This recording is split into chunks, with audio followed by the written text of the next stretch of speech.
दाऊ बरसाने आए, साथ में सखाओं की टोली थी। श्री दामा भैया साथ में चल रहे थे। द्वार पर ही कीर्ति मैया और भानु बाबा खड़े हैं। दोनों ने स्वागत किया था दाऊ का और चरण वंदन किए थे दाऊ ने। वहीं दाऊ का भोजन आदर सब कुछ महल में ही हुआ। वृषभान बाबा ने द्वारिका की समस्त जानकारी प्राप्त कर ली थी। कीर्ति मैया सुनती रही, उन संकर्षण को बड़े वात्सल्य से देखती रही। अब सखियों को दाऊ का एकांत चाहिए ताकि सब अपने प्रियतम के बारे में कुछ पूछ सकें। चर्चा विश्राम होने के बाद इंदुलेखा सखी ने दाऊ को निवेदन किया और दाऊ कुंज में पधारे थे। चारों ओर सखियां बैठी थीं। मध्य में श्री किशोरी जी, घूंघट कर लिया था। प्रियतम के बड़े भाई हैं, आदर तो करना ही है। उच्च आसन में बैठाया था सखियों ने दाऊ को। प्रणाम किया सबने। श्री जी ने घूंघट से ही नमन किया था। इंदुलेखा सखी विहाग राग में गाने लगी थी। सारंगी भी बजा रही थी। चंद्रमा खिला था आकाश में। कुंजों की छटा बड़ी प्यारी थी। इन कुंजों ने भी वर्षों बाद आज उत्सव का आनंद लिया था। क्या हमारे प्रियतम कभी हमें याद करते हैं? घूंघट में ही बोली थी श्री राधा जी। बताओ ना दाऊ भैया, क्या हमारे प्रियतम कभी हमें याद करते हैं? उनका तो विवाह हो गया ना। अच्छा दाऊ भाई, वे रुक्मणी के साथ जब होते हैं तब उन्हें मेरी याद आती है? फिर हंसती हैं राधा रानी। मेरी जैसी को कहाँ याद करते होंगे? दाऊ भैया, सुना है 8 विवाह कर लिए हैं श्याम सुंदर ने। 16,108 इतने विवाह किए हैं, दाऊ ने कहा। घूंघट से ही हंसी श्री राधा रानी। कुछ देर तक हंसती ही रही। ये कुछ ज्यादा नहीं हो गया? ललिता सखी ने व्यंग किया।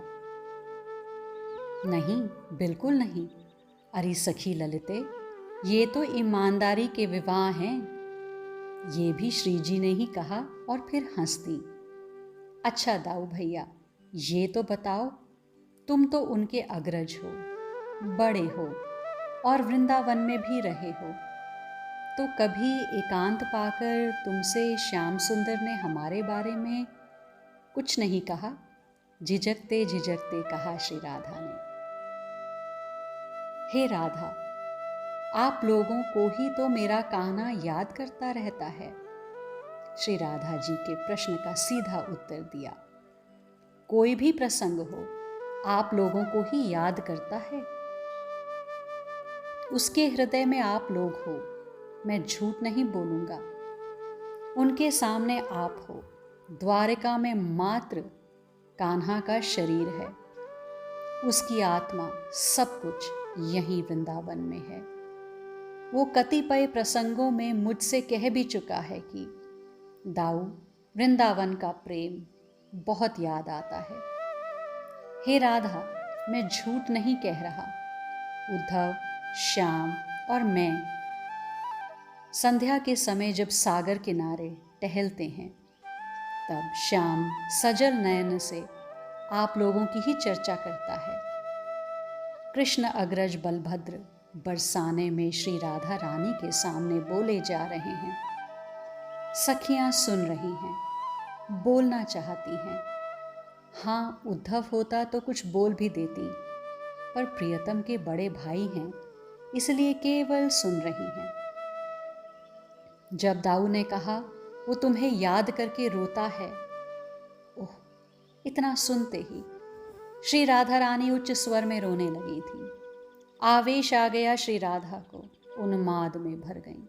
हा प्राण, हा श्याम सुंदर, हा मनमोहन।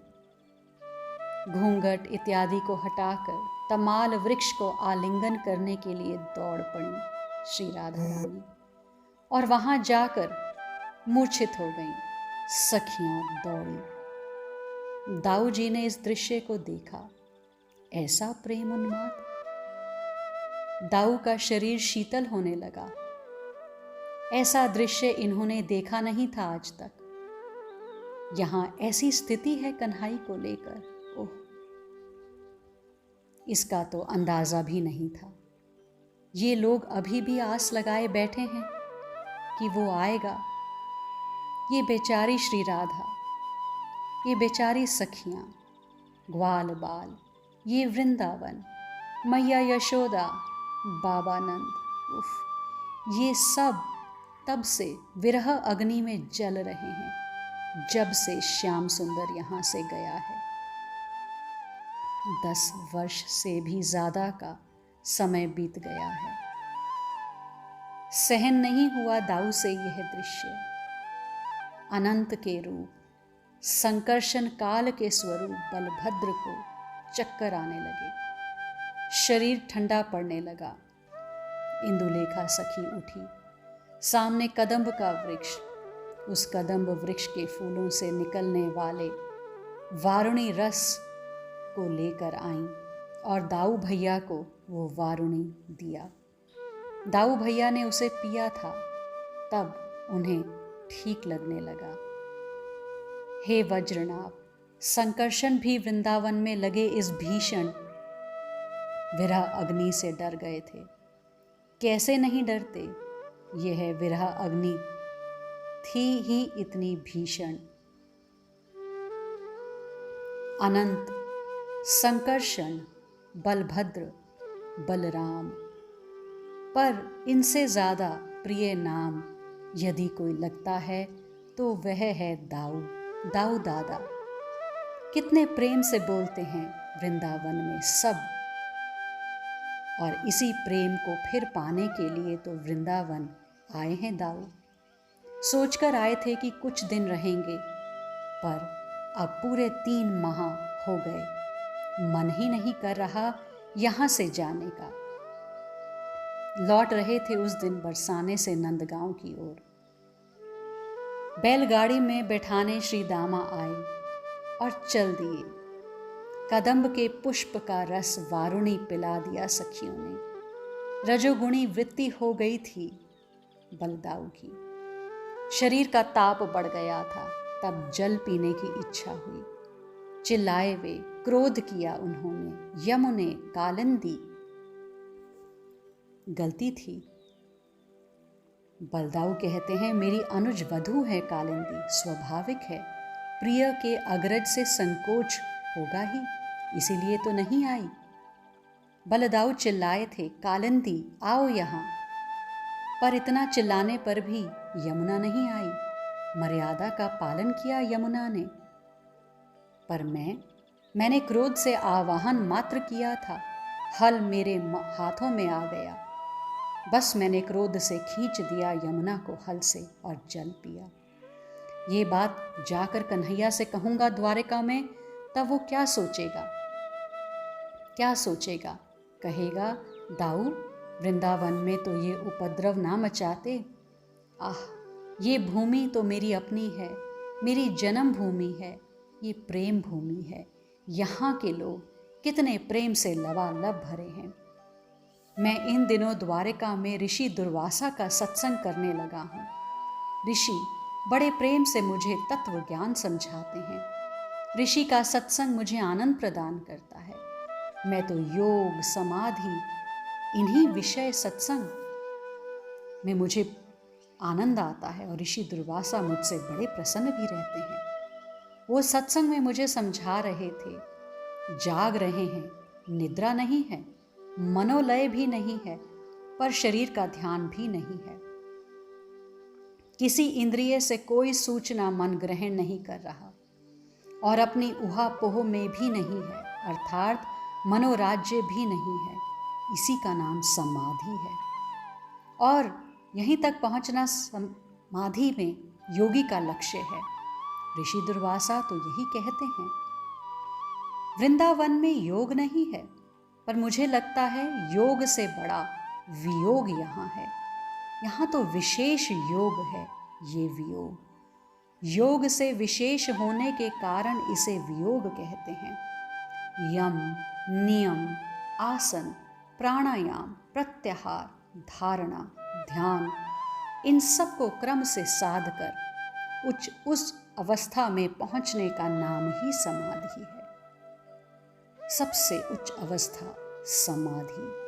पर यहाँ वियोग की तीव्रता प्रत्येक स्थिति में समाधि का अनुभव करा जाती है। ये श्री राधा दिन रात रोती रहती हैं और रोते रोते शून्य के ताकने में लग जाती हैं, और ऐसे ही खड़े खड़े बैठे बैठे अद्भुत शून्यता को उपलब्ध हो जाती हैं। यही तो समाधि है। बलराम मन में विचार करते हुए चल रहे हैं, वृंदावन मुझे याद ही नहीं रहा। मैं तो चातुर्मास किसी पवित्र तीर्थ में वास करने के लिए निकला था। पर मुझे कन्हैया ने कहा, दाऊ, अपना वृंदावन किसी तीर्थ से कम है क्या? मैंने वृंदावन के बारे में सोचा नहीं था, इसीलिए नहीं सोचा था कि कृष्ण के बिना बलराम वृंदावन में जाकर क्या करेगा।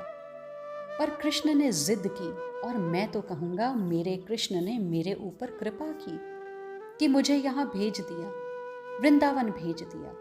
प्रेम रस को मैं तो भूल ही चुका था। द्वारिका की राजनीति, कूटनीति, शत्रुओं से सदैव सावधान, कितने झंझावात। पर जाकर कहूँगा कृष्ण से, तुमने मुझे वृंदावन भेजकर अच्छा किया, बहुत अच्छा किया। नंदगांव आ गया था। श्री दामा को मैंने हृदय से लगाकर विदा किया। दाऊ, कल हम सब बरसाने वाले भी आएंगे तुम्हारे यहाँ।